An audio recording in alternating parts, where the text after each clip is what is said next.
তোমার দৃষ্টির প্রচ্ছদে মেঘ ভাঙা নীল রোদে লেখা রয় হাসির কবিতা। চেয়ে চেয়ে দেখি তাকে, সে হাসির ফাঁকে ফাঁকে আঁকা থাকে বেদনার ছবিটা। সে যেন হাওয়ায় ওড়া প্রজাপতি, একজন মায়াবতী মায়াবতী।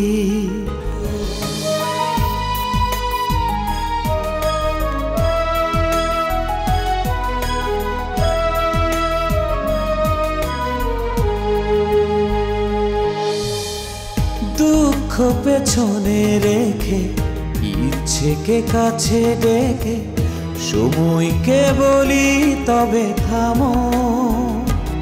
ও স্মৃতির চাদর পরে গল্পের শহরে তার পথে এক হতে নামো। সে যেন হাওয়ায় ওড়া প্রজাপতি, একজন মায়াবতী মায়াবতী।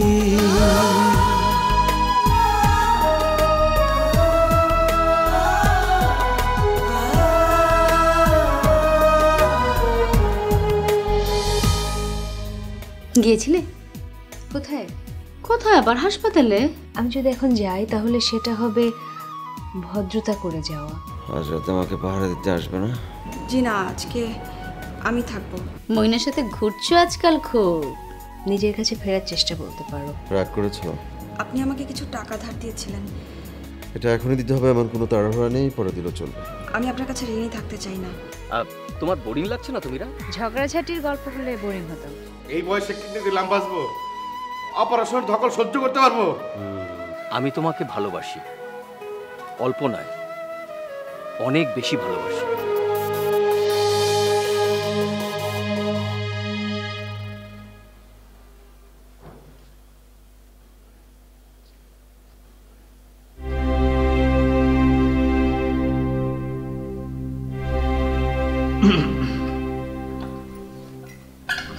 আসলাম, বসুন বসুন বসুন। ডিউটি ডবল হয়ে গেছে। স্যার ভালো আছেন? হ্যাঁ, আমি ভালো আছি, আমি ভালো আছি। আপনি ভালো আছেন?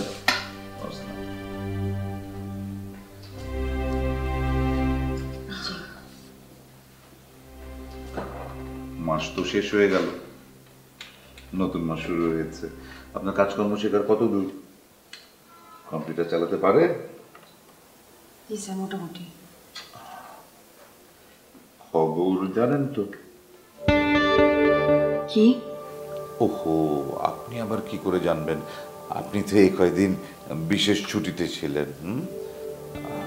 ওই অফিসের সবার স্যালারি হয়ে গেছে, শুধু একজনের হয়নি। বলেন তো কে? আমি কি করে জানবো? আন্দাজ করুন, চেষ্টা করুন।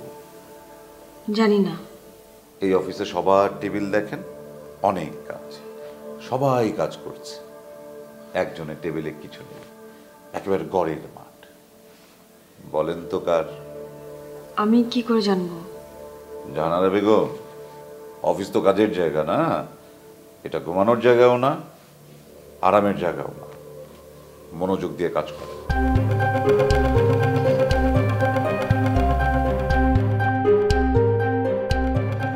আমার কাছে মিশেলের কোনো ছবি নেই, থাকলে তোমাকে দেখাতাম, but she is quite pretty. তুমি তুমি কি খুব ডিস্টার্ব? না। জালাল ভাই বলছিল তুমি নাকি হন্যে হয়ে একটা চাকরি খুঁজছো। আমি যদি তোমাকে চাকরি জোগাড় করে দিই তাহলে কেমন হয়?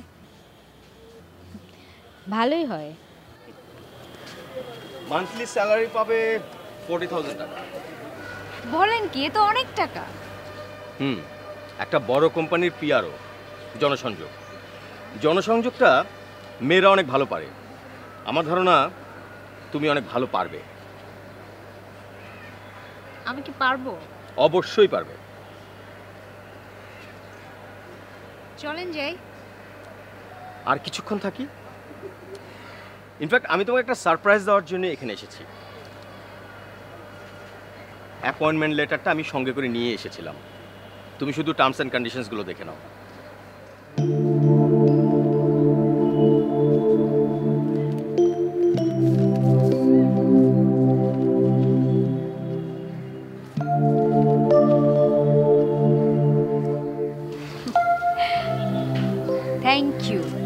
Thank you very much.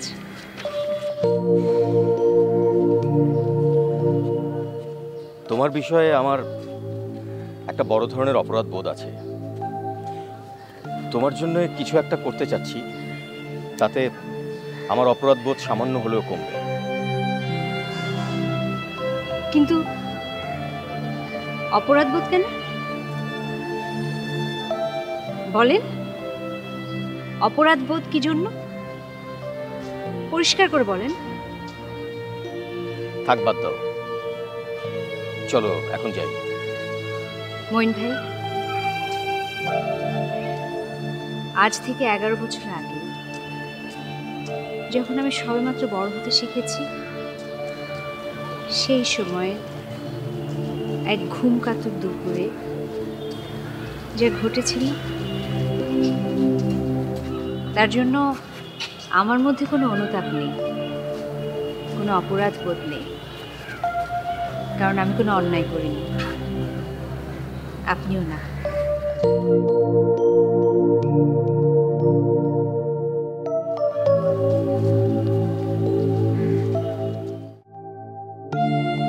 Doctor কি করে?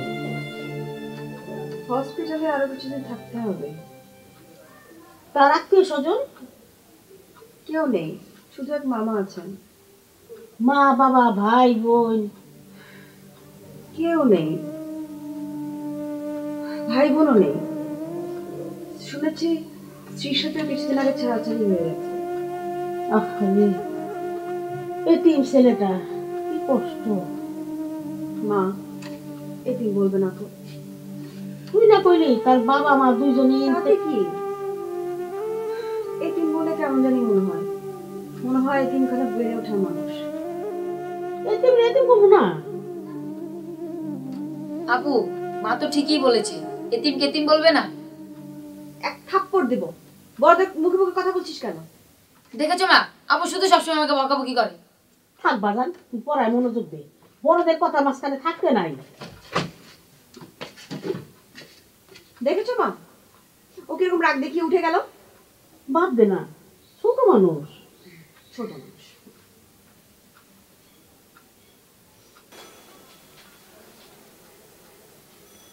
শোনো মা, স্যারের বাবা মা ভাই বোন না থাকতে পারে, আমরা আছি না তার পাশে। মারে, আমার একদিন হাসপাতালে লয়ে যাবি? তুমি হসপিটালে গিয়ে কি করবে? একটু দেখতাম, এমন ফেরেস্তার মতন মানুষ, মা বাবা ভাই বোন কেউ নাই। আহারে। থাক মা, তোমার ওখানে যাওয়ার দরকার নেই।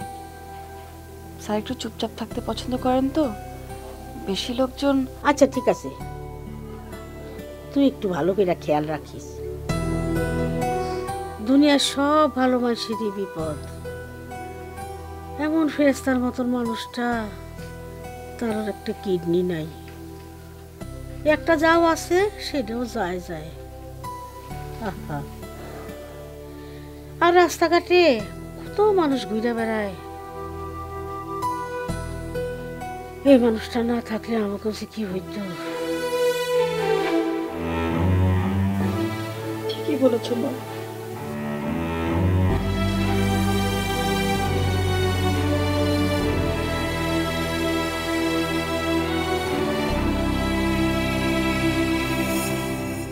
মামু, ও মামু, তোর জ্বর কি অনেক বেশি? জ্বরের ঘুরে মামার জায়গায় মামু বলতেছস? হ্যাঁ, মামা, ওই ছেলেটার খবর কি? ওই ছেলেটা? কোন ছেলেটা? ওই যে নসু, নসু মিয়া। নসু?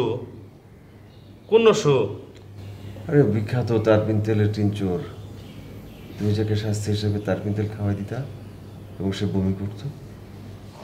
ও ওই বদমাসটার কথা তোর এখনো মনে আছে? মনে থাকবে না? ওইজন মানুষ তারপিন তেল খেয়ে বেঁচে আছে, তাকে মনে রাখতে হবে না? তাকে ভুলে যাওয়া তো সোজা। ও কিন্তু আবার চুরি করছে, বুঝছস? ওরে এবার এমন মার দিছে একদম তক্তা বানায় ফেলছে। ভেরি গুড, খুব ভালো করছো। তারপরে বেঁচে আছে, তাই না? ও কি তোর মতো ফিসকে দুনে যে একটু কিছু হইলে কান্নাকাটি করে করবো যে আমার কিডনি নাই, হসপিটালে শুয়ে থাকবো, এই কথা বললে? হ্যাঁ, আচ্ছা কে নিয়ে আসছো মামা? সব দেখ, তোর জন্য ডাব নিয়ে আসছি, দেখছস? এখানে তো কোনো লোক টোক দেখতেছি না, থাকলে তো তোরে কেটে খাওয়ানো যাইতো। মামা তুমি আবার কবে আসবে? কেন? আমার জন্য একটা জিনিস নিয়ে আসতে পারবে? বেশি দামি জিনিস যদি হয় পারবো না, কম দামি যদি হয় চেষ্টা করে দেখতে পারি। না, বেশি দামি না। তোমার নরসুমিয়ার ক্ষেত্রে বেশি দামি হতে পারে, কিন্তু তোমার একমাত্র ভাগ্নের বেলায় সেটা বেশি দামি না। জিনিসটা কি? আমার জন্য 1 টিন তারপিন তেল আনতে পারবে? তার পিন তেল দিয়ে তুই কি করবি? আমি খাবো।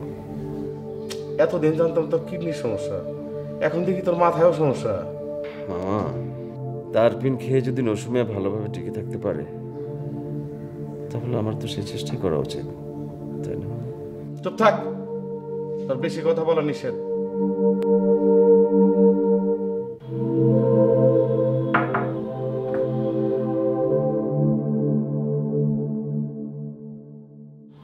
আসো।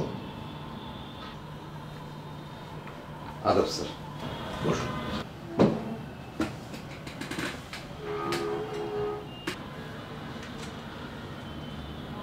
বলুন। স্যার বলছিলাম কি, ওই যে জাহানারা মেয়েটা। বাক্য শেষ করুন। জাহানারা মেয়েটা কি? সে ইদানিং খুবই অনিয়মিত, প্রতিদিন দেরি করে আসে, আবার সকাল সকাল চলে যায়। নতুন অবস্থায় কারো ছুটি নেওয়া নিষেধ, কিন্তু তারপরেও কয়েকদিন ছুটি নিল।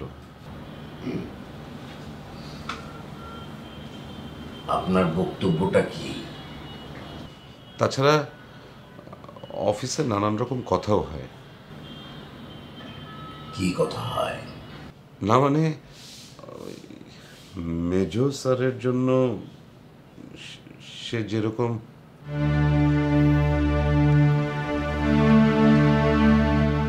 মঞ্জুরের শরীর এখন কেমন? এখন একটু ভালোর দিকে, তবে স্যার পুরোপুরি ভালো হতে আর একটু সময় লাগবে।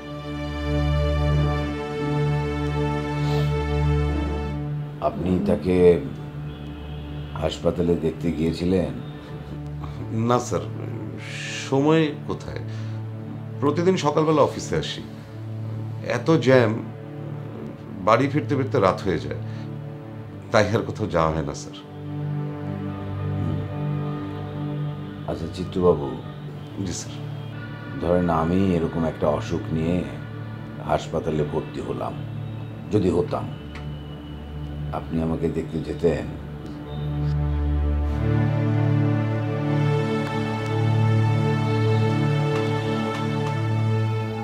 আপনি যান, কাজ করেন।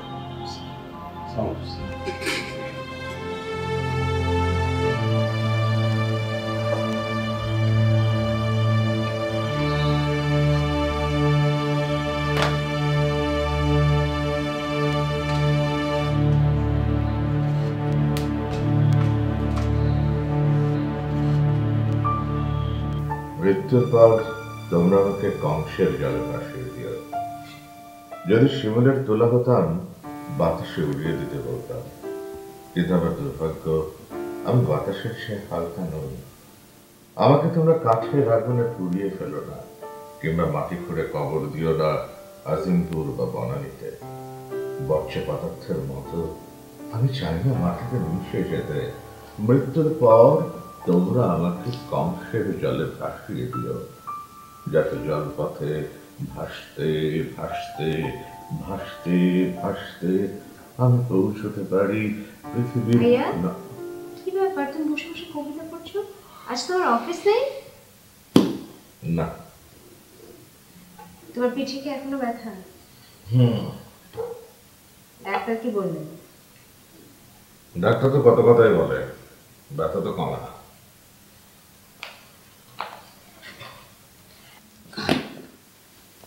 ভাইয়া শোনো, তুমি একটা কাজ করো, তুমি টানা একটা রেস্ট নাও, ভাবিকে নিয়ে বাইরে কোথাও থেকে ঘুরে এসো, যেমন সিঙ্গাপুর, ব্যাংকক, মালয়েশিয়া অথবা অন্য কোথাও।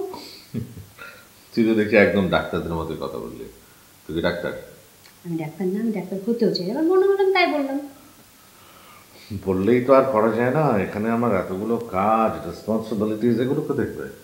ভাইয়া শোনো, জীবনে তো অনেক কাজ করলে, অনেক অনেক টাকা করলে জীবনে একটু যদি আরামই না করলে, একটু যদি উপভোগই না করলে জীবনটা, তাহলে এত কাজ করে, এত কষ্ট করে, এত টাকা দিয়ে কি হবে জীবনে? আচ্ছা ঠিক আছে, বাদ দাও, আমি বললেও তো তুমি আমার কথা শুনবে না, যা খুশি করো, আমি গেলাম। কোথায় যাচ্ছিস? আমি একটু বাইরে যাব। এবার কোনো হসপিটালে যাবি না তো?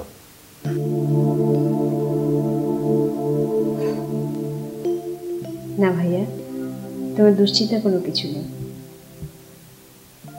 মঞ্জুরের কাছে আমি আর ফিরে যাব না,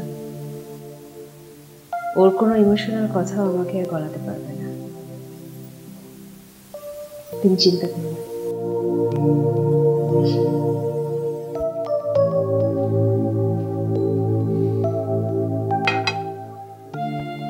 কখন বলেছে? এখন পর্যন্ত হট ওয়াটার ব্যাগটাও দিল না।